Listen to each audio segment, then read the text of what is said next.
peut-être un peu bizarre pour certains, la comparaison, mais moi je la trouve intéressante. David, entre Pedro Miguel Paoletta et Bafétimbi Gomis, tu préfères qui?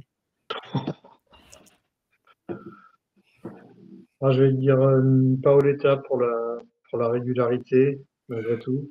Mhm. Gomis, c'était très fort, très fort, très régulier aussi, mais Paoletta, c'était saison après saison qu'il a prouvé à Bordeaux et à Paris. Ouais, c'est pas facile de comparer les deux joueurs qui n'ont pas vraiment les mêmes caractéristiques. Mais je pense, ouais, je préfère Paoletta pour la régularité. Toi, tu prendrais. Si je fais enfin, si j'ai mis par exemple là Gomis dedans, c'est parce que bah, voilà, il a pris sa retraite, il a 39 ans, ça y est, il a raccroché les crampons et j'ai un peu regardé un peu les statistiques, etc. Aussi parce qu'ils ont gagné, mine de rien, en carrière. Et ouais, c'est assez comparable, on va dire. Euh, on est sur deux joueurs, mine de rien, quand même importants de la Ligue 1 qui ont marqué enfin, leur génération, je trouve. Et donc, je trouvais ça assez intéressant. Je sais pas si vous avez envie de réagir, si vous avez envie de rajouter quelque chose, mais voilà.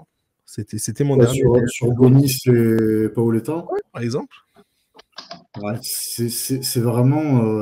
On a rarement vu enfin, joueurs comme ça qui marquaient 20 buts par saison, hein, pendant une dizaine d'années. Au moins 5-6 ans. Enfin, et Gomis, partout où il est passé, il était régulier quand même.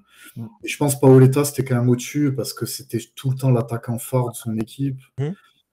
Et il a réussi à Paris à une époque où il n'y avait pas encore le Qatar. Réussir à Paris, et quand on venait comme ça, meilleur buteur du championnat en étant à Bordeaux, c'était pas la même pression d'aller à Paris.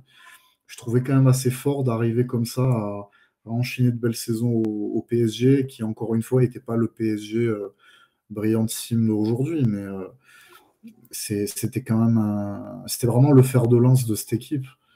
Et Gomis, que ce soit à Lyon, à Saint-Étienne et même plus tard à l'OM, il a réussi lui aussi à être l'attaquant phare de son équipe. Donc c'est vraiment, ça dénote vraiment une grosse qualité qu'il avait et en plus un état d'esprit exceptionnel. Très bien. Ok.